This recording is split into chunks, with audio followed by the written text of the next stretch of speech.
Hello everyone, welcome to my YouTube channel. मेरा नाम है आकिब और आज के इस वीडियो में मैं बात करने वाला हूं करियर ऑप्शंस के बारे में।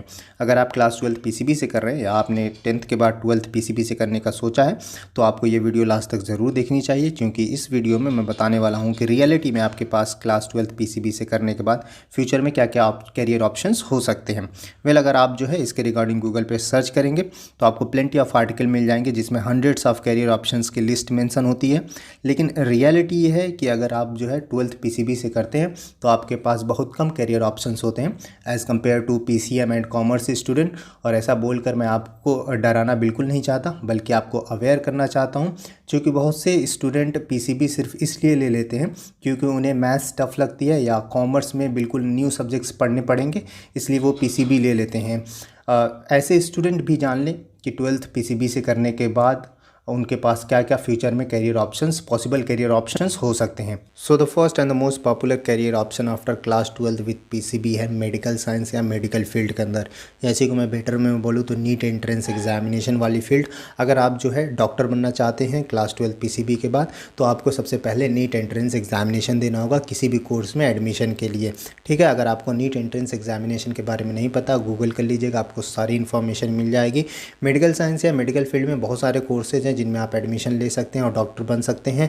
जो सबसे पॉपुलर डिग्री है वो है एमबीबीएस की डिग्री। एमबीबीएस की डिग्री जो है 4.5 ईयर की है, प्लस 1 ईयर इंटर्नशिप होती है। आपको नीट एंट्रेंस एग्जामिनेशन देना होगा एमबीबीएस में एडमिशन के लिए और कोशिश करनी होगी कि आपको गवर्नमेंट कॉलेजेस मिल जाएँ, क्योंकि प्राइवेट कॉलेजेस से एमबीबीएस करने के लिए आपके पास एटलीस्ट 4 या 6 किडनी होनी चाहिए या एक लैम्बोर्गिनी होनी चाहिए, जिसे जो है आप सेल करके अपने जो है प्राइवेट कॉलेज की फ़ी पे कर सकें। क्योंकि एमबीबीएस जो इंडिया के अंदर प्राइवेट कॉलेजेस में फ़ी बहुत ज़्यादा है, तो आपको कोशिश करनी है कि आपको गवर्नमेंट कॉलेज मिल जाए। और बात हो रही है गवर्नमेंट कॉलेज की, तो मैं बता दूं टोटल 272 गवर्नमेंट कॉलेजेस हैं जो एमबीबीएस ऑफ़र करते हैं इंडिया के अंदर, जिसमें अराउंड 38,000 सीट्स हैं। तो आपको जो है नीट एंट्रेंस एग्जामिनेशन देना है और कोशिश करने की गवर्नमेंट कॉलेज मिल जाए जिससे आप एमबीबीएस कर सकते हैं। जो सेकंड सबसे पॉपुलर डिग्री है वो है बीडीएस की degree, bachelor of dental surgery बोलते हैं। अगर आप दांतों के डॉक्टर बनना चाहते हैं तो ये डिग्री आपके लिए परफेक्ट है।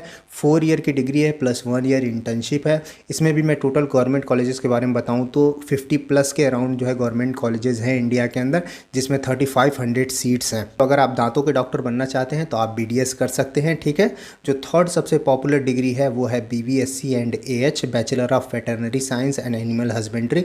अगर आप जो है एनिमल्स के डॉक्टर बनना चाहते हैं तो ये डिग्री आपके लिए बिल्कुल परफेक्ट है। 5.5 ईयर की डिग्री है जो है, और इसमें मैं बात करूँ टोटल गवर्नमेंट कॉलेजेस की तो इसमें 43 जो है गवर्नमेंट कॉलेजेस अराउंड है, जिसमें 525 जो है सीट्स अवेलेबल हैं। अगर आप नीट एंट्रेंस एग्जामिनेशन देते हैं तो बीवीएससी एंड एएच के लिए आपको जो है अलग से काउंसलिंग करानी पड़ती है। उसके बारे में मैंने एक सेपरेट वीडियो बनाया है, वो आप देख सकते हैं कि किस तरीके से जो है आप बीवीएससी एंड एएच में एडमिशन पा सकते हैं।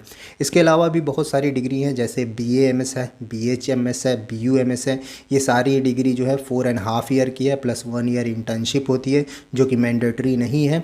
ठीक है, बीएएमएस, बीएचएमएस और बीयूएमएस की सीट्स के बारे में मैं नहीं बता पाऊंगा, ज़्यादा इन्फॉर्मेशन नहीं दे पाऊंगा, क्योंकि स्टेट वाइज जो है सीट्स डिस्ट्रीब्यूटेड हैं, तो ज़्यादा इन्फॉर्मेशन नहीं मिल पाती है इन कोर्सेज़ के बारे में। लेकिन आप जो है इन डिग्री को भी, इन डिग्रीज़ में भी अगर एडमिशन पाना चाहते हैं तो आपको गवर्नमेंट कॉलेज की कोशिश करनी होगी, क्योंकि प्राइवेट कॉलेजेस में इन कोर्सेज में भी बहुत ज़्यादा फ़ीस आजकल ली जा रही है। मैं यूपी से हूं और यूपी में फ़िलहाल बीएएमएस और बीएचएमएस और या बीयूएमएस में एडमिशन के लिए 2 से 3 लाख रुपए पर ईयर की फ़ी ली जा रही है। तो आप जो है समझ सकते हैं कि अगर आपको मेडिकल फील्ड के अंदर ट्राई करना है क्लास 12 पीसीबी के बाद तो आपको गवर्नमेंट कॉलेज के लिए ही जो है कोशिश करनी होगी। अगर आप नीट एंट्रेंस एग्जामिनेशन में गवर्नमेंट कॉलेज नहीं ले पाते हैं तो प्राइवेट कॉलेजेस में फ़ीस बहुत ज़्यादा है, चाहे आप किसी भी डिग्री की या किसी भी कोर्सेज़ की बात करें मेडिकल फील्ड के अंदर। सो सेकंड जो करियर ऑप्शन है वो है पैरामेडिकल साइंस के अंदर। आपने हॉस्पिटल में देखा होगा कि डॉक्टर्स के अलावा भी एक बहुत बड़ा स्टाफ जो है हॉस्पिटल में वर्क करता रहता है 24/7। जैसे कि नर्सेज होती हैं, कंपाउंडर्स होते हैं, पैथोलॉजी लैब में काम करने वाले लोग होते हैं, एक्सरे लैब में काम करने वाले लोग होते हैं। तो अगर इन चीज़ों में आपका जो है इंटरेस्ट है, आप इसे अपना करियर बनाना चाहते हैं तो आप जो है पैरामेडिकल साइंस की तरफ देख सकते हैं। पैरामेडिकल साइंस में बहुत सारे आपको ऑप्शंस मिल जाएंगे। जो आपको चीज़ें पसंद हैं उनके बारे बारे में मैं बता देता हूँ, या जो फेमस जो प्रोग्राम्स हैं उनके बारे में मैं इन्फॉर्मेशन दे देता हूँ आपको। जो फर्स्ट प्रोग्राम है वो है रेडियोलॉजी या एक्सरे टेक्नोलॉजी में। आपने देखा होगा कि हॉस्पिटल्स में लोग होते हैं जो सिटी स्कैन करते हैं पेशेंट्स का, उनका जो है एमआरआई निकालते हैं या फिर जो है अल्ट्रासाउंड करते हैं, एक्सरे निकालते हैं। तो अगर इसे आप अपना ऑक्यूपेशन बनाना चाहते हैं, इसे अपना करियर बनाना चाहते हैं, तो आप रेडियोलॉजी या एक्सरे टेक्नोलॉजी की तरफ देख सकते हैं। बहुत सारे बैचलर्स प्रोग्राम हैं, इनमें बहुत सारे डिप्लोमा प्रोग्राम हैं, सर्टिफिकेट प्रोग्राम्स भी हैं रेडियोलॉजी और एक्सरे टेक्नोलॉजी में। जैसे कि मैं आपको बताऊं तो बैचलर ऑफ एक्सरे टेक्नोलॉजी ये 3 ईयर का जो है एक डिग्री प्रोग्राम है। इसके अलावा जो है bachelor in medical imagining technology, ये भी 3 ईयर का एक प्रोग्राम है। Bachelor of radiation technology BRT बोलते हैं, ये भी 3 ईयर का एक प्रोग्राम है जो आप कर सकते हैं। ये सारी बैचलर्स डिग्री हैं जो आप एक्सरे टेक्नोलॉजी या मेडिकल इमेजिनिंग या रेडिएशन टेक्नोलॉजी में कर सकते हैं। इसके अलावा जो है आप diploma in x-ray technology, diploma program है एक्सरे टेक्नोलॉजी में, 2 ईयर का प्रोग्राम है, ये आप कर सकते हैं। या फिर आप एक सर्टिफिकेट प्रोग्राम है जो आप कर सकते हैं, सर्टिफिकेट इन एक्सरे टेक्नीशियन। जो एक्सरे मशीन होती है उसके बारे में शायद इन्फॉर्मेशन दी जाती है एक्सरे टेक्नीशियन में, तो आप इसकी भी एक 1 ईयर की जो है सर्टिफिकेट प्रोग्राम है, इसे भी आप कर सकते हैं। ओके, जो सेकंड मोस्ट पॉपुलर प्रोग्राम है पैरामेडिकल साइंस के अंदर है वो है फिजियोथेरेपी का। आपने हॉस्पिटल में देखा होगा कि बहुत सारे ऐसे पेशेंट आते हैं जिनके एक्सीडेंट के कारण कोई बॉडी पार्ट डैमेज हो जाता है, फिर उसकी सर्जरी होती है और सर्जरी के बाद जो है वो अपने नॉर्मल मूवमेंट में नहीं रहते, तो उनको उनके नॉर्मल मूवमेंट में लाने के लिए, उनके नॉर्मल रिदम में लाने के लिए जो फिजियोथेरेपिस्ट होते हैं उनकी हेल्प करते हैं। फिजियोथेरेपिस्ट का एक बहुत ही अच्छा प्रोफेशन हो सकता है अगर आप जो है स्पोर्ट में इंटर कर जाएं। आपने देखा होगा कि बहुत सारे जो खिलाड़ी होते हैं, क्रिकेट को भी देख लीजिए आप, उनके साथ हमेशा एक फिजियोथेरेपिस्ट रहता है जो उनको जो है हेल्प करता रहता है उनकी बॉडी मूवमेंट्स में, उनके जो है रेगुलर मूवमेंट्स के अंदर, जिससे वो जो है हेल्दी रहें। तो जो है फिजियोथेरेपी एक अच्छा जो है ऑप्शन हो सकता है अगर आप अपना करियर बनाना चाहते हैं फिजियोथेरेपी में। तो इसमें 2 प्रोग्राम से, एक तो बैचलर प्रोग्राम है और एक डिप्लोमा प्रोग्राम है। बैचलर प्रोग्राम के बारे में बताऊं तो बैचलर ऑफ फिजियोथेरेपी बोलते हैं, ये 4 ईयर की डिग्री है, आप ले सकते हैं फिजियोथेरेपी के अंदर, या डिप्लोमा आप कर सकते हैं फिजियोथेरेपी में, ये 2 ईयर का प्रोग्राम है। तो फिजियोथेरेपी आपके लिए एक अच्छा ऑप्शन हो सकता है, अगर आप इंटरेस्टेड हैं तो फिजियोथेरेपी की तरफ देख सकते हैं।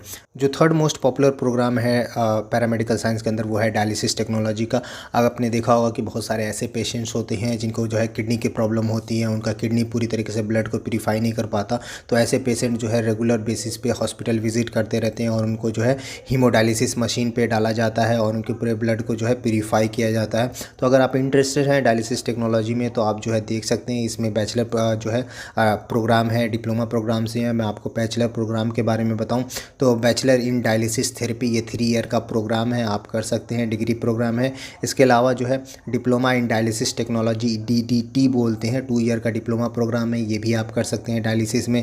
इसके अलावा एक सर्टिफिकेट प्रोग्राम है, कहते हैं certificate in dialysis technician, 1 year का प्रोग्राम है। इसमें हीमोडायलिसिस मशीन को कैसे हैंडल किया जाता है, इन सारी चीज़ों के बारे में बताया जाता है। तो अगर आप जो है इंटरेस्टेड हैं तो आप डायलिसिस टेक्नोलॉजी की तरफ देख सकते हैं। सो फोर्थ जो ऑप्शन है पैरामेडिकल साइंस के अंदर वो है नर्सिंग का। और नर्सिंग के बारे में आप सभी को पता है कि डॉक्टर्स के बाद हॉस्पिटल में सबसे ज़्यादा इंपॉर्टेंट होता है नर्सिंग स्टाफ।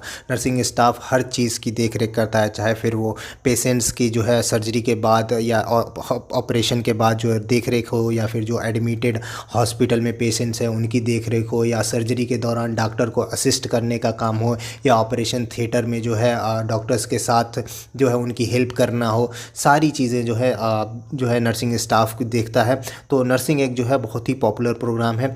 इसमें जो है आप BSc कर सकते हैं, BSc इन नर्सिंग, आप 4 ईयर का प्रोग्राम है। इसके बारे में आप जो है डिटेल निकाल सकते हैं गूगल से, बहुत सारी इन्फॉर्मेशन आपको मिल जाएगी BSc नर्सिंग के बारे में, 4 ईयर का प्रोग्राम है। इसके अलावा जो है नर्सिंग के बारे में आप डिप्लोमा आप कर सकते हैं, diploma in nursing care assistant, 2 year का प्रोग्राम है। इसके अलावा जो है आप डिप्लोमा कर सकते हैं इन OT टेक्नीशियन। OT टेक्नीशियन बहुत ही ज़्यादा पॉपुलर है, 2 ईयर का ये भी प्रोग्राम है। ऑपरेशन थिएटर के अंदर जो लोग हेल्प करते हैं उन सब के बारे में है। तो आप जो है नर्सिंग की तरफ देख सकते हैं अगर आप जो है इंटरेस्टेड हैं। तो पैरामेडिकल साइंस में मैं कहता हूं कि नर्सिंग से बेस्ट कुछ भी नहीं है। जो फिफ्थ ऑप्शन है पैरामेडिकल साइंस के अंदर वो है एनेस्थीसिया टेक्नोलॉजी का। ऑपरेशन के समय पेशेंट को सबसे पहले जो है एनेस्थेटिक दिया जाता है, और एनेस्थीसिया टेक्नोलॉजी में जितने भी प्रोग्राम्स हैं इनमें जो है आप यही सीखते हैं कि किस कंडीशन में किस पेशेंट को कौन सा एनेस्थेटिक देना है, कितने डोसेस ऑफ एनेस्थेटिक देने हैं, क्या कंसंट्रेशन होनी चाहिए, क्या प्रोसीजर होगा एनेस्थेटिक देने का, ये सारी चीज़ें आप जो है एनेस्थीसिया टेक्नोलॉजी के अंदर जो है सीखते हैं। इसमें एनेस्थीसिया टेक्नोलॉजी में BSc प्रोग्राम है, BSc इन एनेस्थेटिक टेक्नोलॉजी, आप ये कर सकते सकते हैं। 3 ईयर का जो है डिग्री प्रोग्राम है प्लस 6 मंथ की इंटर्नशिप होती है। तो बीएससी इन एनेस्थेटिक आप कर सकते हैं अगर आप एनेस्थीसिया टेक्नोलॉजी में इंटरेस्टेड हैं, या फिर जो है आप डिप्लोमा ले सकते हैं, डिप्लोमा इन एनेस्थीसिया DA बोलते हैं, 2 ईयर का प्रोग्राम है। बीएससी करने के बाद आप इसमें पीजी भी कर सकते हैं एनेस्थीसिया टेक्नोलॉजी में। तो अगर आप इंटरेस्टेड हैं तो आप एनेस्थीसिया टेक्नोलॉजी की तरफ देख सकते हैं। 6th ऑप्शन है पैरामेडिकल साइंस के अंदर, वो है ऑडियोलॉजिस्ट एंड स्पीच थेरेपिस्ट। बहुत सारे ऐसे लोग होते हैं जिनको बोलने में और सुनने में कुछ दिक्कत होती है, और जब वो बोलते हैं तो स्टटरिंग होती है। तो जो ऑडियोलॉजिस्ट और स्पीच थेरेपिस्ट होते हैं वो उनको हेल्प करते हैं इन चीज़ों में, जो जिससे वो है जो है प्रोग्रेस कर सकें अपनी स्पीकिंग और जो है हियरिंग के अंदर। इसमें जो है ऑडियोलॉजिस्ट और स्पीच थेरेपिस्ट में आप जो है बीएससी कर सकते हैं। बीएससी प्रोग्राम है, BSc in audiology and speech, 3 year का जो है डिग्री प्रोग्राम है, इसे आप कर सकते हैं। या फिर जो है आप डिप्लोमा कर सकते हैं, diploma in here language and speech, 1 year का जो है डिप्लोमा है, इसे आप ले सकते हैं। और ऐसे पेशेंट्स की हेल्प कर सकते हैं जिनको जो है इनबॉर्न प्रॉब्लम होती है कुछ बोलने में या फिर सुनने में, तो जो है आप इसकी तरफ देख सकते हैं, ऑडियोलॉजिस्ट एंड स्पीच थेरेपिस्ट, अगर आप इंटरेस्टेड हैं तो। जो 7th ऑप्शन है पैरामेडिकल साइंस के अंदर, वो है मेडिकल लेबोरेटरी टेक्नोलॉजिस्ट का। आपने देखा होगा कि हॉस्पिटल में एक पूरी की पूरी लैब होती है जिसे हम लोग पैथोलॉजी सेंटर भी बोल देते हैं, ठीक है। तो पैथोलॉजी सेंटर में जितने भी लोग काम करते हैं वो क्या करते हैं, पेशेंट्स के सैंपल्स इकट्ठा करते हैं, डिफरेंट प्रकार के सैंपल्स इकट्ठा करते हैं, फिर उसका जो है डायग्नोसिस करते हैं और पता लगाते हैं कि कौन सी जो है बीमारी आपको है। तो अगर आपको जो है लेबोरेटरी में काम करने में इंटरेस्ट है, आप जो है हॉस्पिटल की लेबोरेटरी में काम करना चाहते हैं, तो आपके लिए मेडिकल लेबोरेटरी टेक्नोलॉजिस्ट बहुत परफेक्ट है। आप जो है इसमें बीएससी कर सकते हैं, BSc in medical lab technology, 3 year का प्रोग्राम है। इसके अलावा जो है आप सर्टिफिकेट ले सकते हैं इसमें, certificate in lab assistant, CPLT बोलते हैं, 6 मंथ का प्रोग्राम है। या फिर जो है आप डिप्लोमा कर सकते हैं, diploma in lab assistant, DMLT बोलते हैं, 2 ईयर का प्रोग्राम है। तो अगर आपको जो है लेबोरेटरी में इंटरेस्ट है, अगर आप जो है हॉस्पिटल की लेबोरेटरी पैथोलॉजी में जो है वर्क करने में इंटरेस्ट रखते हैं, तो आप जो है इस प्रोग्राम की तरफ देख सकते हैं। पैरामेडिकल कोर्सेज के बाद जो 3rd ऑप्शन है क्लास 12 PCB के बाद, वो है फार्मेसी का। वैसे तो और भी बहुत सारे पैरामेडिकल कोर्सेज हैं जिनके बारे में मैंने मेंशन नहीं किया है, लेकिन जो भी पॉपुलर पैरामेडिकल के कोर्सेज थे उनके बारे में मैंने आपको बता दिया है। अगर आपको और भी जानना होगा तो आप कमेंट कीजिएगा, मैं आपकी हेल्प करने की पूरी कोशिश करूँगा। जो 3rd ऑप्शन है आपके पास क्लास 12 PCB से करने के बाद, वो है फार्मेसी में। आपको पता है आपको कोई बीमारी है, आपने डायग्नोसिस कराया, आपको बीमारी के बारे में पता चल गया, लेकिन आप मेडिसिन नहीं ले रहे हैं, तो आप ठीक नहीं होंगे। और ये मेडिसिन आता कहाँ थे, इसे बनाते हैं हमारे फार्मासिस्ट, ठीक है। तो मेडिसिन बनाना किस प्रोसेस और किस मेथड से जो है मेडिसिन बनता है, उसमें ये सारी चीज़ें सिखाई जाती हैं फार्मेसी में। फार्मेसी में 2 जो है प्रोग्राम्स हैं जिन्हें आप कर सकते हैं। फर्स्ट जो प्रोग्राम है वो है bachelor of pharmacy, B pharma हम लोग जनरली बोलते हैं, 4 ईयर का प्रोग्राम है। इसके अलावा जो है फार्मेसी में जो सेकेंड प्रोग्राम है वो है डिप्लोमा इन फार्मेसी, हम लोग D फार्मा बोलते हैं, ये 2 ईयर का प्रोग्राम है, ठीक है। दोनों में ही काफ़ी सारे डिफरेंसेस हैं, आप जो है गूगल कीजिएगा बी फार्मा और D फार्मा में क्या डिफरेंसेस है, आपको पता चल जाएगा। अब जाहिर सी बात है कि समय जो है बी फार्मा में ज़्यादा लगता है, तो ज़्यादा चीज़ें सीखने को मिलेंगी। तो आप जो है गूगल कर लीजिएगा, आपको पता चल जाएगा कि बी फार्मा और D फार्मा में क्या अंतर है, ठीक है। मेडिकल साइंस, पैरामेडिकल साइंस और फार्मेसी के बाद जो 4th ऑप्शन है आपके लिए क्लास 12 PCB से करने के बाद, वो है BSc का बैचलर ऑफ साइंस।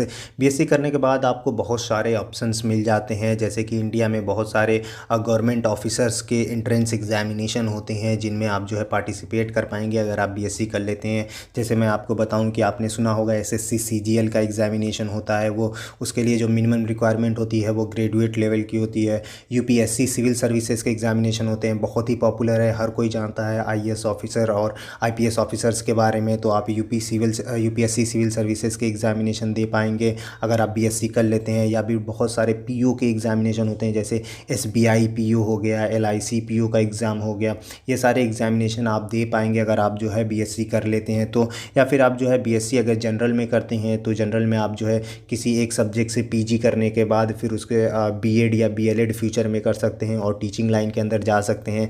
या फिर आप जो है BSc ऑनर्स करते हैं, किसी पर्टिकुलर सब्जेक्ट में स्पेशलाइजेशन करते हैं, तो आप उस सब्जेक्ट की रिसर्च फील्ड में जा सकते हैं। और BSc में कुछ ऐसे सब्जेक्ट हैं जिनकी फ्यूचर डिमांड बहुत ज़्यादा होने वाली है, जैसे कि अगर आप BSc बायोटेक्नोलॉजी में करते हैं तो आपको एक एक्स्ट्रा एडवांटेज मिल जाता है, फ्यूचर में बायोटेक्नोलॉजी का यूज़ बहुत ज़्यादा होने वाला है, हर किसी को पता है। तो आप जो है बीएससी बायोटेक्नोलॉजी के अंदर कर सकते हैं, आप बीएससी कर सकते हैं माइक्रोबायोलॉजी के अंदर, आप बीएससी कर सकते हैं लाइफ साइंस के अंदर, एग्रीकल्चर के अंदर, होम साइंस के अंदर, या आप जो है सिंपल जो आपने सब्जेक्ट्स क्लास 12th में पढ़े हैं जैसे कि केमिस्ट्री हो गई, जूलॉजी हो गई, बॉटनी हो गई, इनमें जो है बीएससी ऑनर्स आप कर सकते हैं और इनके रिसर्च फील्ड में जा सकते हैं। तो बीएससी में आपके पास बहुत सारे ऑप्शन हैं।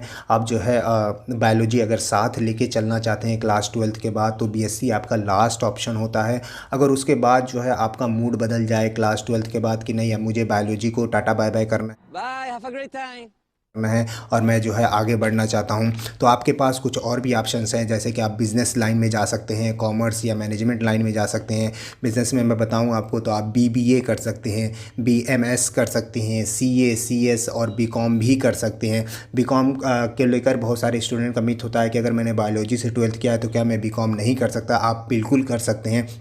थोड़ी बहुत आपको ट्रांजिशन में प्रॉब्लम होगी क्योंकि आपने क्लास 12th कॉमर्स से नहीं किया है, तो वो जो है आपको मैनेज करना पड़ेगा अगर आप बायोलॉजी को टाटा बाय बाय करते हैं तो। इसके अलावा आप एलएलबी भी कर सकते हैं। अगर आप जो है क्लास 12th पीसीबी से करने के बाद आपका मन बदल गया और आप चाहते कि नहीं मैं अब आर्ट्स के कुछ सब्जेक्ट्स में इंटरेस्ट रख रहा हूँ, मैं उसमें जो है कुछ करना चाहता हूँ, तो आर्ट्स के लिए भी आपके पास प्रोग्राम है। जैसे आप बीए कर सकते हैं साइकोलॉजी के अंदर, सोशियोलॉजी के अंदर, लैंग्वेजेस के अंदर, फाइन आर्ट्स के अंदर। तो अगर आप जो है कैरियर स्विच कर देते हैं, आप जो है बायोलॉजी को छोड़ देते हैं क्लास 12th के बाद, तो आपके पास और भी बहुत सारे ऑप्शन हैं जो आप कर सकते हैं। लेकिन अगर आप जो है ऐसा करते हैं तो आपको अपने ऊपर ही एक क्वेश्चन आएगा कि आपने फिर क्लास 12th में जो है बायोलॉजी क्यों ली थी। अगर आपने बायोलॉजी ली थी तो आपको बायोलॉजी रिलेटेड ही चीज़ें पढ़नी चाहिए थी या आगे फ्यूचर में करनी चाहिए। तो इसीलिए मैंने बोला था बहुत सारे स्टूडेंट जो होते हैं सिर्फ इसलिए पीसीबी ले लेते हैं क्योंकि उनको सो ईजी लगता है और बाद में वो ड्रॉप कर देते हैं बायोलॉजी को।